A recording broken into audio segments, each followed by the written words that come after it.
Hello YouTube, this is Austin Kerbertson. This is my photography channel. I have another channel called Hisatsu 5, which that's tactical, self-defense, everyday carry gear, testing and reviews. And I played around with the photography on that channel, mostly cell phone and digital photography.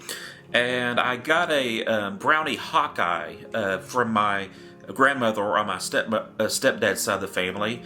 And I took some really uninteresting, well, one of them was kind of interesting, but I took some really kind of crappy photos with that, and I was doing research, and everybody was talking about the Holga, saying that this is the good entry-level, medium format camera, and that, you know, a lot of artsy people like it. You know, it has kind of a surreal, dreamy effect, and it has a lot of character.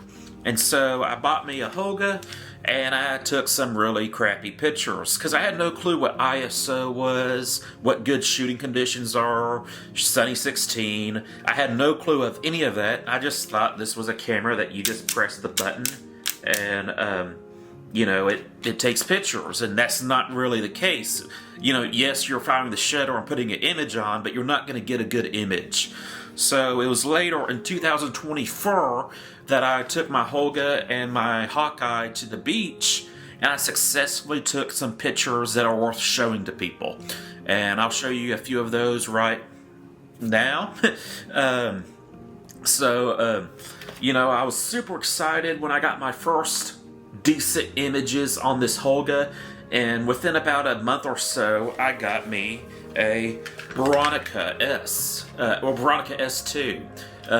This is basically a Japanese Hasselblad, is how I describe it. I could not afford a Hasselblad, hence the reason why I got the Bronica. But I sometimes affectionately call this the Japablad or Jasablad.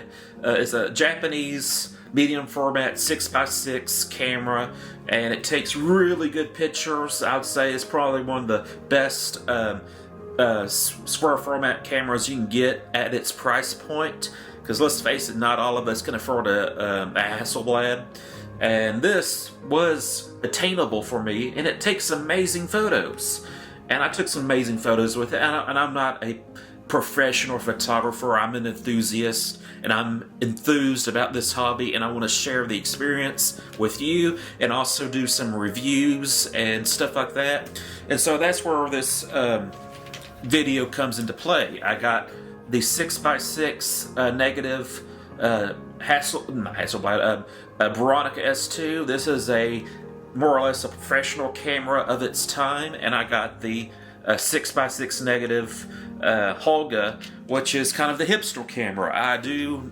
know some people who use these professionally. I don't know them, but I've heard of people using them professionally. I've seen them on YouTube, and they take wedding shots with them and stuff. And of course, that's not their main tool, but you know, they do take some photos with a Holga at weddings just to make things a little bit more fun, get some different looks.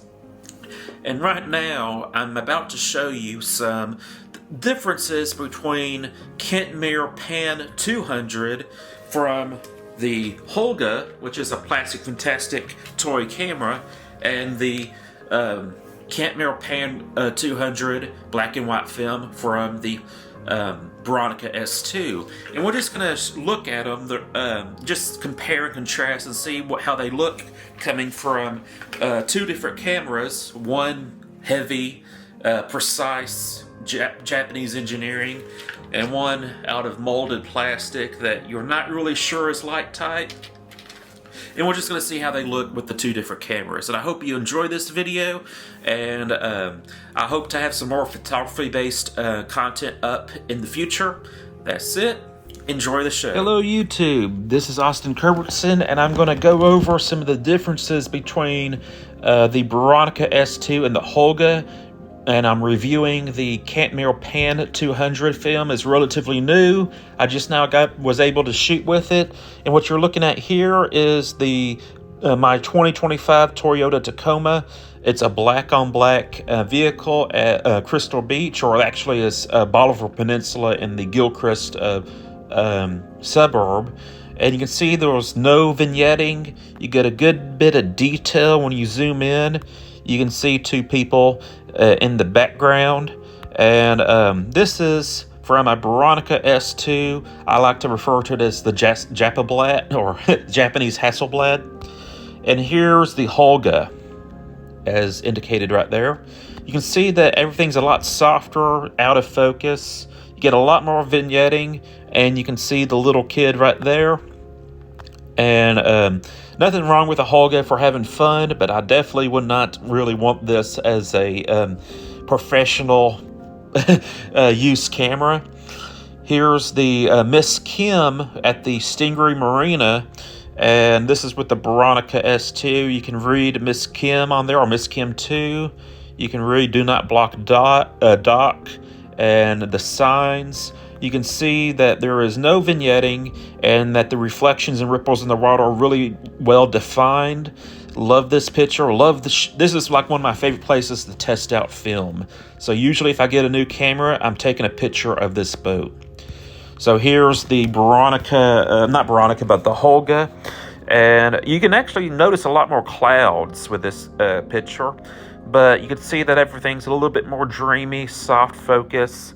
It's a little bit difficult to read Miss Kim and the Don't Block the Dock sign. It's a good picture, I like it, but it is definitely, not as well defined. It doesn't have the sharpness that I really like, but it does have character, and it's kind of cool looking. This is a beach house at Gilchrist with the Bronica. You can zoom in real good and see some of the final detail. There's no vignetting. I might have had a little bit of shake in this shot, but it looks pretty good. You can see some puff clouds, and overall it's a decent photo. Not professional, but decent. And then this is with the Holga. You can see you got vignetting on all four sides. And when you zoom in, you really can't see much at all. And it's just not as good. I am noticing a little bit more clouds in the Holga pictures. I don't quite understand why. This is a picture of my dad and his girlfriend, and this is at the Stingray Marina / restaurant. You can see the Crystal Beach where it's kind of cut off, but you get a good bit of detail, and I like the photo. I think I could have did a little bit better, but it's a decent photo. But watch this with the Holga. You get a lot more field of view. You can see Crystal Beach a lot more. You get vignetting on all four sides. And you actually get pretty good sharpness on the two individuals when you zoom in. So I must have did something right with this photo. Here is with the Bronica, the same boat again. Really nice detail in the water ripples and the reflections. No vignetting. Again, you can read a boat launch sign right there. No overnight parking. A decent photo. Not my best photo of this boat, but a decent photo. And here it is from a slightly different angle from the Holga. Get vignetting on both sides. It's a little bit more difficult to read the sign. And you actually get a good bit of detail in the water ripples. I'm actually pretty pleased with that. But yeah, you get vignetting, and it's a little bit softer. This kind of has more of a dreamy look to it, almost like, you're watching a black and white pirate movie.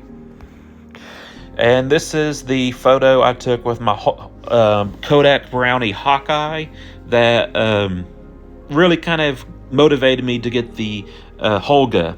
And this was my first usable medium format image.